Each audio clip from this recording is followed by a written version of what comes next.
torture chambers, secret passageways, vats of acid, and deadly vaults. In 1895, Chicago police unearthed horrific evidence of torture and multiple murders at the sprawling castle of H. Holmes. Masquerading under the guise of caring doctor, kind husband, and prominent businessman, H. Holmes was a contemporary monster, designing his buildings solely for the disposal of human bodies. Torture doctor, monster of 63rd Street, H. Holmes was America's first serial killer.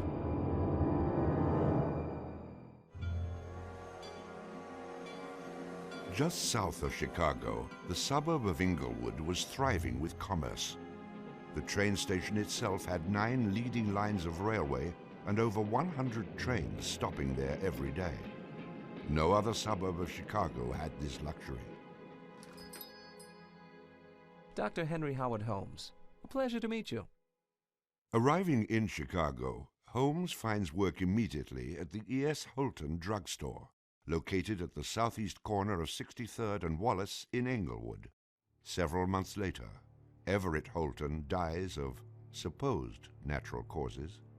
Then Claire Holton, his wife, disappears after selling the drugstore to Holmes. Owning the drugstore, Holmes had a steady flow of cash.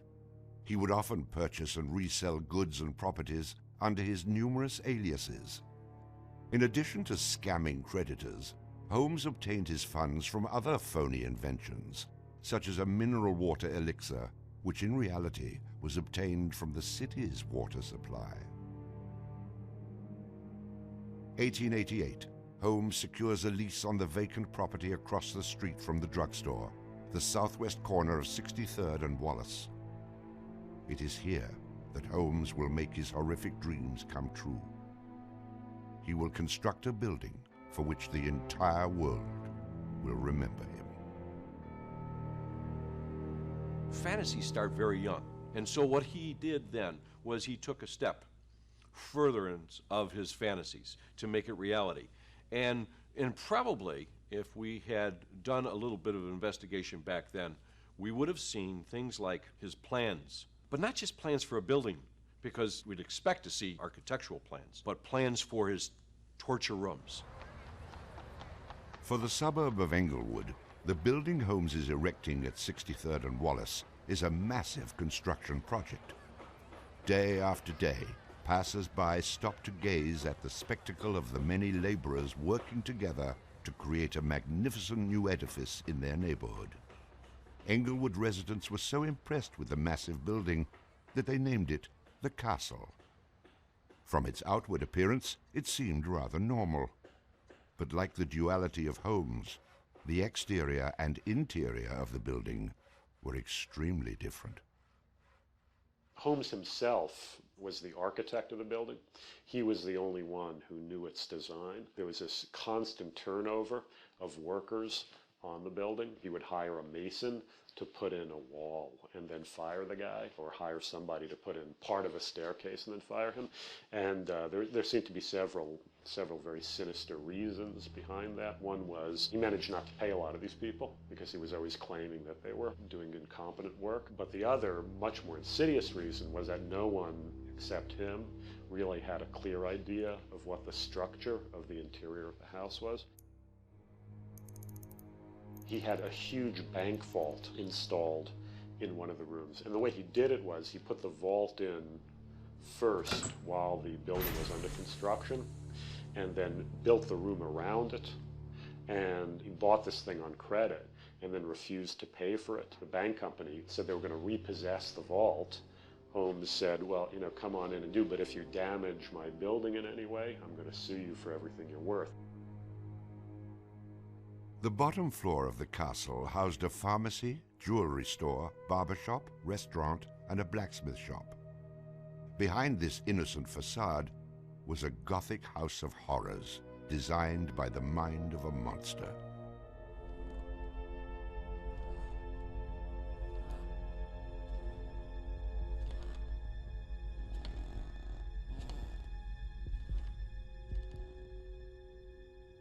The third floor seemed innocent enough, containing rented rooms, legitimate offices, and Holmes's own bedroom.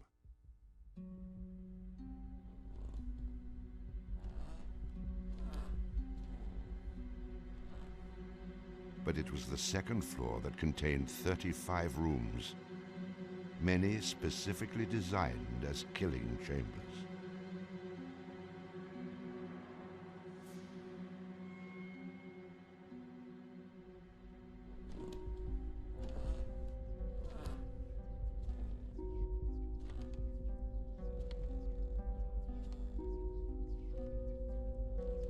Disorienting unsuspecting victims, the labyrinthian construction contained numerous staircases and doorways that led nowhere.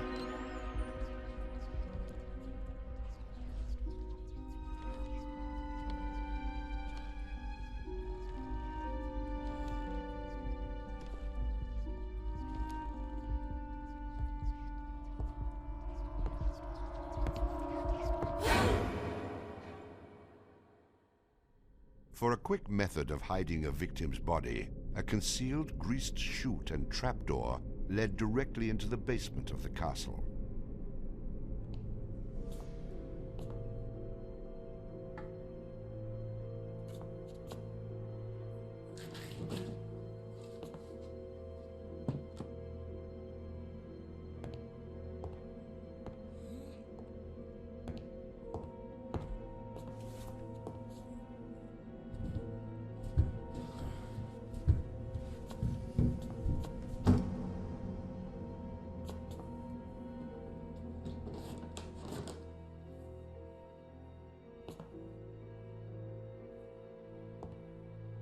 The basement held the most terrifying rooms, resembling a medieval torture dungeon. Acid vats, quicklime pits, and a crematorium disguised as a glass-bending furnace were Holmes's favorite methods of immediate body disposal.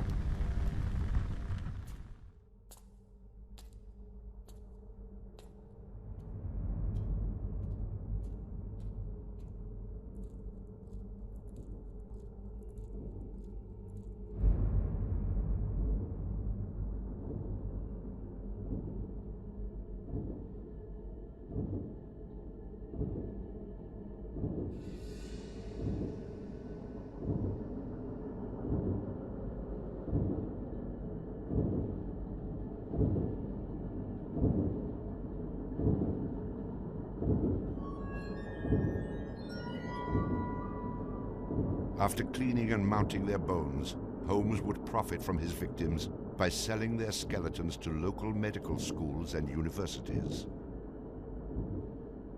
Holmes would make a killing in Chicago, financially and literally.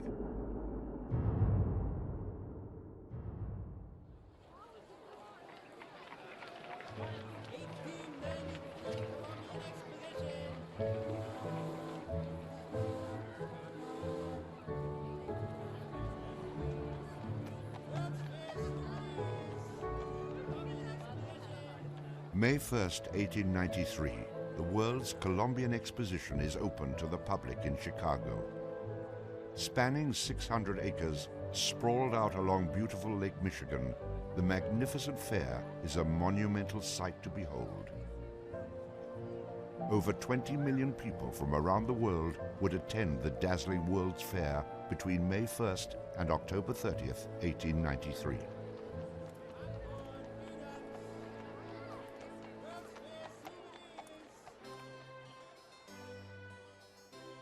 Holmes utilizes the World's Fair as the perfect opportunity to capitalize on his demented design of the castle. Located only a few miles from the World's Fair, Holmes's castle was perfect lodging for tourists. Holmes decides to rent rooms to visitors of the fair. He entirely renovates the upper floors of the castle, bringing in the most modern furnishings and luxuries, all purchased on credit, which Holmes had no intention of repaying. In addition to placing newspaper ads for rooms to rent, Holmes visited the fair with several of Benjamin Peitzel's children, preying on elderly women who flaunted their wealth, making sure he invited them back to the castle for a warm night's stay in a soft bed. They're not calling their relatives, telling them where they're at. They just know that they're going to Chicago to see the Columbian Exposition. Perfect victims, because they're unknown in the city. Their relatives, wherever they came from, know that they were coming to Chicago, and they never came back. Now, how do you start to find them? They don't even know where they stayed. Perfect, easy victims. I'm sure some of them got in and out of his place with no problem. And others, they walked in and they never checked out.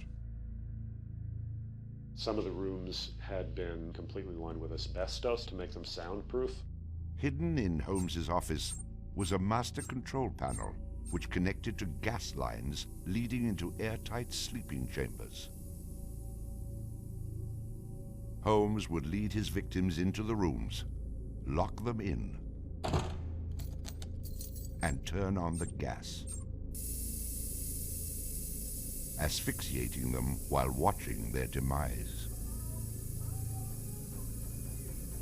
Let me out! Holmes, let me out, please! Holmes! Holmes! Holmes, please! Holmes! At the height of the World's Fair, Holmes masterfully juggles his castle businesses, renting rooms, dodging creditors, selling skeletons, and attending to the needs of the many women in his life. I have had many young ladies in my employ, most of whom are still living in and about Chicago, whose parents and friends know only too well that far from being their seducer, I have done much to materially help them in their narrow lives. Being a personable, attractive young doctor and businessman, Holmes won the hearts of many women throughout his life. At one point, Holmes managed to secretly have 3 wives, each never knowing of the others. In 1890, Julia Connor became Holmes's employee and mistress, living at the castle with her daughter Pearl. When she became pregnant and demanded marriage, Holmes agreed on the condition that she allowed him to perform an abortion on her. She agreed. Neither Julia nor her daughter Pearl were ever seen again. Just a week later, Holmes sold a clean, articulated skeleton to the Hahnemann Medical College for nearly $200. In 1892, Holmes acquired another mistress, Emmeline Cigrand, and employed her as private secretary.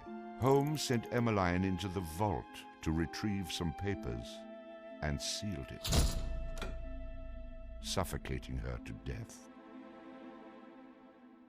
Several weeks later, the University of Chicago acquired a female skeleton from Dr. Holmes. In 1893, Minnie Williams became Holmes's new private secretary and eventually his mistress. Minnie was the beneficiary of a property in Fort Worth, Texas, valued at over $40,000. Holmes murdered Minnie and her younger sister Nanny after having Minnie sign over the Fort Worth property to him. In 1894, Georgiana Yoke became Holmes's 3rd wife. He married her under the name Henry Mansfield Howard. Like his other legitimate wives, Georgiana lived out her entire life. On July 19, 1895, Chicago police enter the Holmes castle. The world would now learn of the horrors that the castle had kept secret for so very long.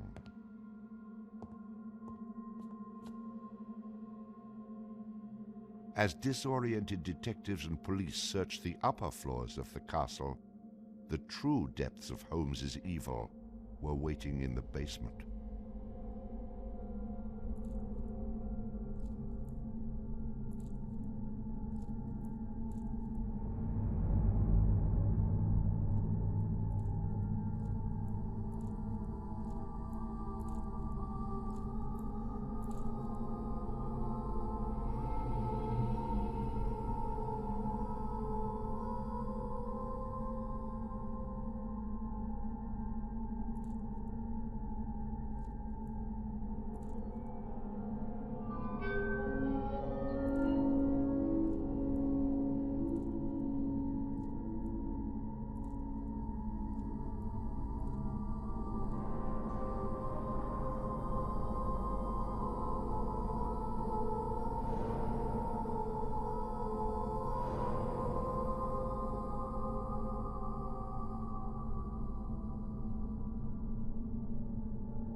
Among the death devices in the basement of the castle, investigators find piles of mixed human and animal bones, bloody women's undergarments, and a wooden dissection table saturated with dried blood.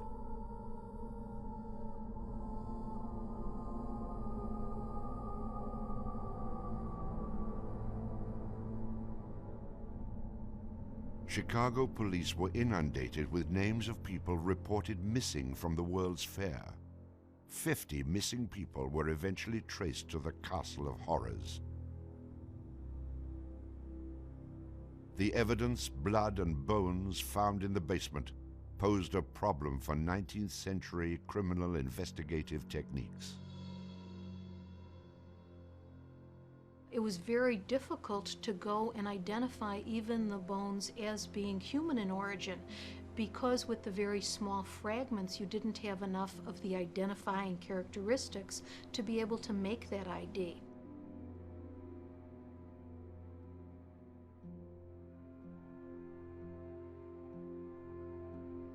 The world is now calling Holmes the monster of 63rd Street, torture doctor, and the modern Bluebeard. Overnight, Holmes transforms from arch-swindler to arch-fiend. A Chicago journalist calls Holmes a multi-murderer. The Holmes case generated this incredible amount of national attention and really international attention. Really in his own time and in America, Holmes was much more notorious and more widely known than Jack the Ripper, who was a contemporary of his.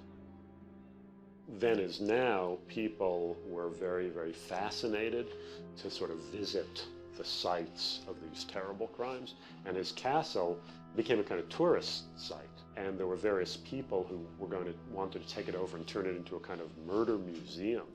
And then just before some impresario was about to make it again into this tourist attraction, it burnt down. Somebody burnt it down. I mean, it could have been, who knows, some outraged citizen who didn't want this to become some very morbid tourist attraction.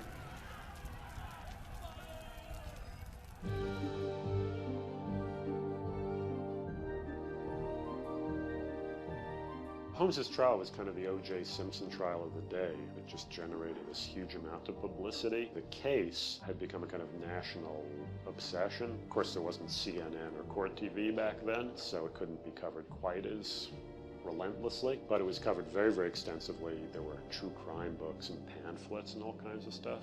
And Holmes himself had become a sort of folk figure almost, you know, the sort of national boogeyman.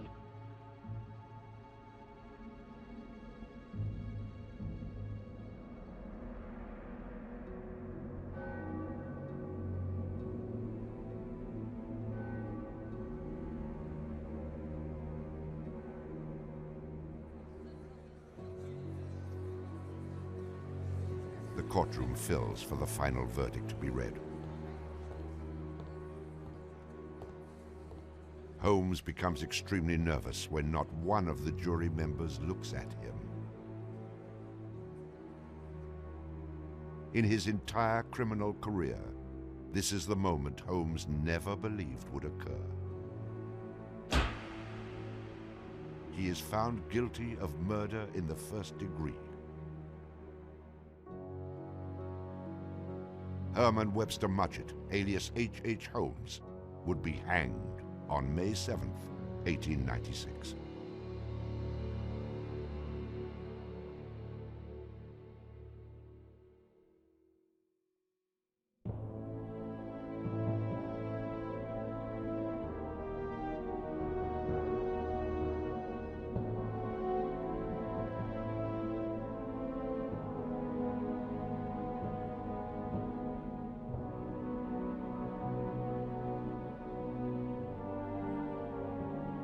While Holmes was in jail, awaiting the execution of the sentence, he was made an offer by William Randolph Hearst, supposedly for a significant amount of money, to provide his confessions. Holmes, who had already issued about a half a dozen completely self-contradictory versions of his crimes, clearly at this point felt he had nothing to lose. He was going to die anyway. In this confession, he did a complete about-face and portrayed himself as the worst monster who ever lived. He just basically confessed to every crime anybody had ever suspected him of and threw in a few more for good measure. He's reliving the fantasies after the fact now. He's reliving the fantasies of things that he did. She was very willing to do this, and prepared to leave the vault upon completing the letter, only to learn that the door would never again be opened until she had ceased to suffer the tortures of a slow and lingering death. The partial excavation in the walls of this room found by the police was caused by Latimer's endeavoring to escape by tearing away the solid brick and mortar with his unaided fingers. I closed the door and turned on both the oil and steam to their full extent. In a short time, not even the bones of my victim remained. It was the footprint of Nanny Williams that was found upon the painted surface of the vault door, made during her violent struggles before death. Only one difficulty presented itself. It was necessary for me to kill him in such a manner that no struggle or movement of his body should occur. I overcame this difficulty by first binding him hand and foot, and having done this, I proceeded to burn him alive by saturating his clothing and his face with benzene and igniting it with a match. As soon as he had ceased to breathe, I cut his body into pieces, and by the combined use of gas and corn cobs, proceeded to burn it with as little feeling as though it had been some inanimate object. I immediately took them to the Vincent Street house and compelled them to get within the large trunk, through the cover of which I had made a small opening and ended their lives by connecting the gas with the trunk. Then came the opening of the trunk and the viewing of their little blackened and distorted faces. Then the digging of their shallow graves in the basement of the house. The ruthless stripping off of their clothing and the burial without a particle of covering save the cold earth.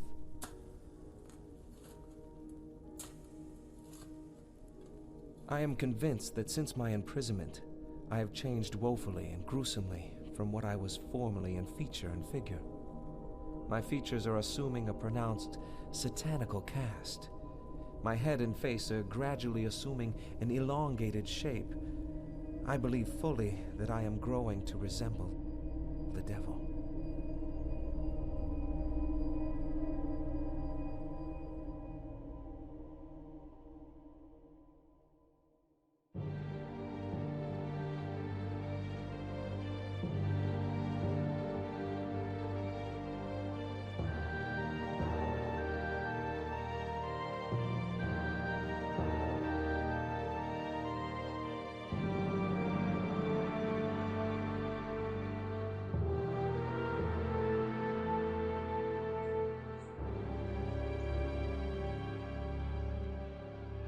On the gallows, just before he died, he recanted.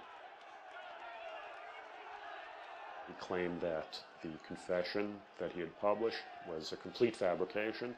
The extent of my wrongdoing in the taking of human life consists in contriving the killing of 2 women that have died at my hands as a result of criminal operations. That is all I have to say.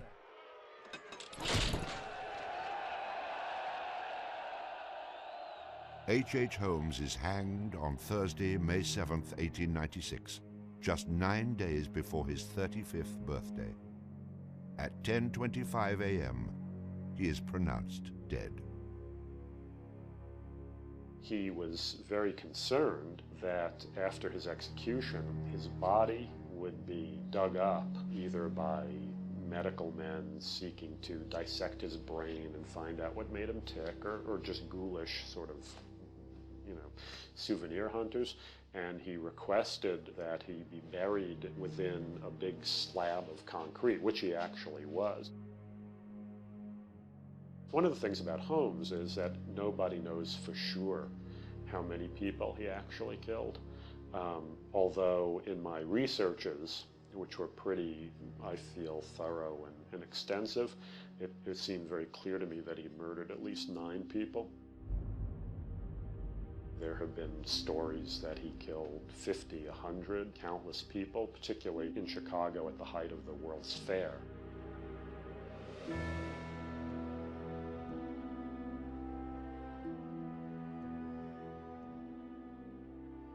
How many people did Holmes actually murder? Most likely, no one will ever know. Holmes and the many other people that came in contact with him are long gone, having taken the answers with them to their graves. I was born with the devil in me. I could not help the fact that I was a murderer no more than the poet can help the inspiration to sing. I was born with the evil one standing as my sponsor beside the bed where I was ushered into the world. And he has been with me since.